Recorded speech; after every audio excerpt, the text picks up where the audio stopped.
Hello Com561, thank you for watching my final presentation. Today I would like to present the communication theory titled Expectancy Violation Theory, or EVT for short.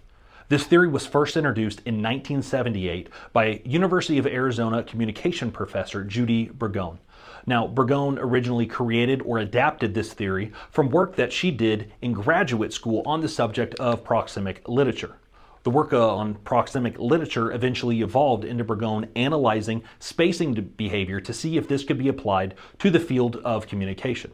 EVT was heavily influenced by other theories such as attribution theory, created by Fritz Heidler, as well as social theory that was created by Erving Goffman. Attribution theory is primarily concerned with explaining and interpreting actions of other people during interactions. Now, attribution theory is the theory that is most closely related to EVT. As for expectancy violations theory, this theory states that people have expectations or expectancies as to how others should behave in a particular social setting. And when someone behaves in a manner that is opposite of those expectations, a violation occurs. EVT goes on to state that when a violation occurs, there is a change in our emotional state. People can classify this change or this violation as a positive or a negative violation, but the classification is largely due to how we view the person who committed the violation. EVT defines that particular aspect as communicator reward balance. When you expand communicator reward balance, our textbook defines it as the extent to which a person is perceived as desirable to interact with. The more a person possesses a more favorable impression, the more likely a violation committed by that person is going to be perceived in a positive light. Whereas if the person who committed the violation has a negative impression, then the violation committed by that person is going to be interpreted with a negative fashion.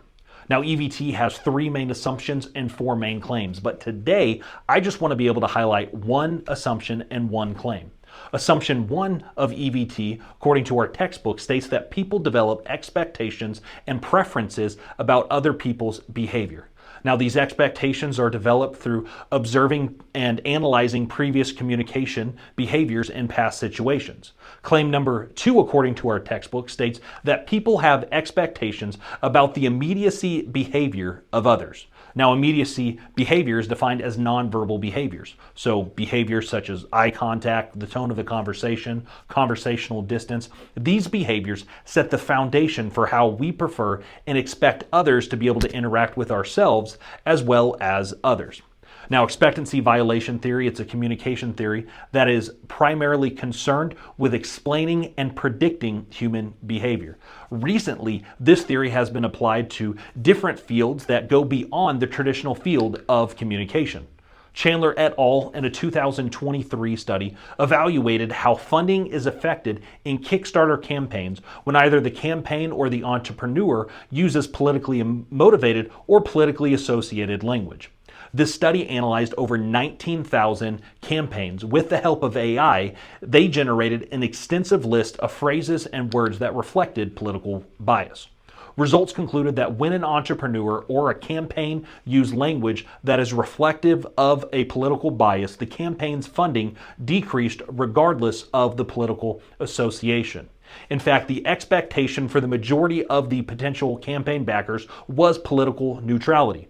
In a subsequent study done by the same team, researchers found that 81% of potential campaign backers expected both the company and the entrepreneur to have political neutrality. What researchers also found out, and it was concluded by the results, for every 1% that politically motivated or politically associated language rose in the campaign, funding would decrease. But when you break down that decrease, what you find is that if the language had a liberal bias, the funding would decrease by 9%. But if it had a conservative slant, funding would decrease by 17%. Now, analyzing this study through the lens or the scope or perspective of EVT, you clearly see that potential campaign backers had the expectation of political neutrality. When this violation or when this expectation was violated, there was an emotional arousal that resulted in an economic consequence. The results of this study confirm the first claim of EVT that violations are arousing and they cause a distraction. The distraction in this case was the campaign using political associated language that caused the potential campaign backers to divert their attention away from that organization or away from that campaign and focus their emotions, focus their feelings on a particular political party or social issue. And in return, the emotional change, the emotional toll resulted in the loss of funds for that Kickstarter campaign. Now, a more traditional manner of evaluating EVT is under the scope of interpersonal relationships.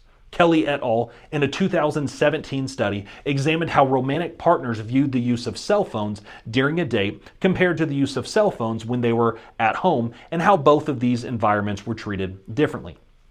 This study consisted of 225 individuals between the ages of 23 and 35, and participants participated with this study through an online study.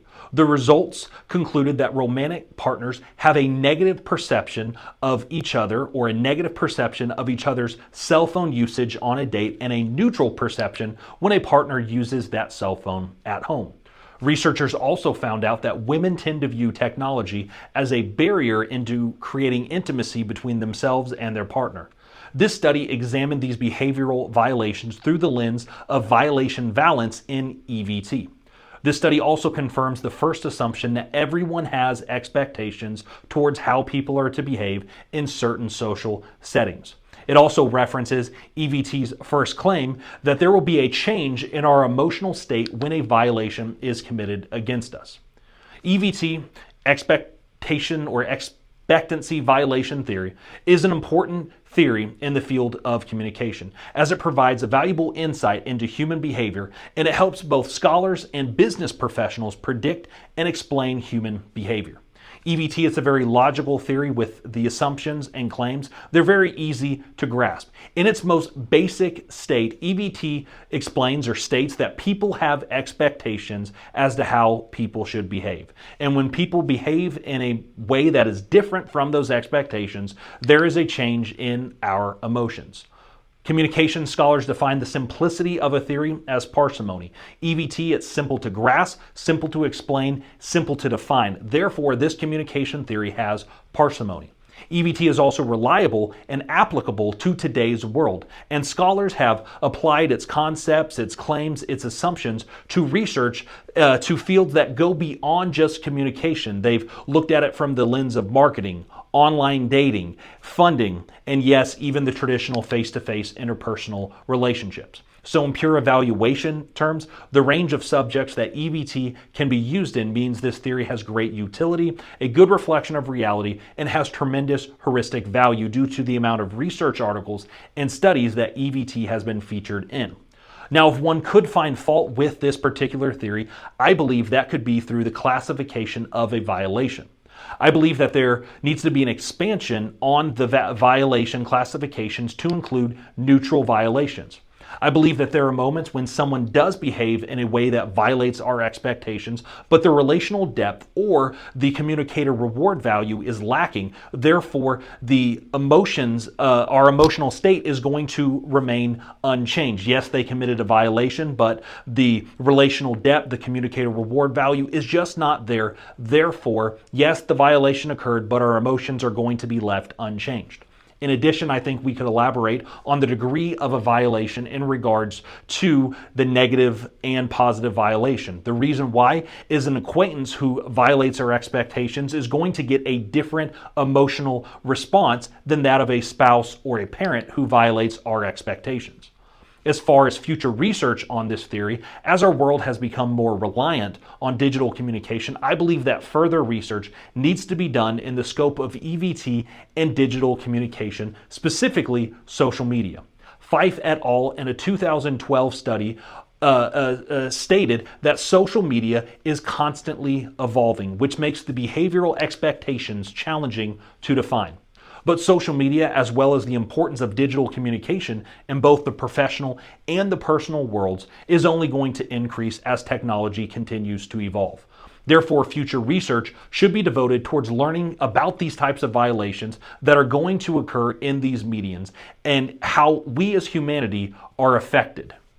important expectancy violation theory, or EVT, is a very important communication theory that has tremendous value, offering insight into human behavior, and I believe it's going to continue to do so for years to come.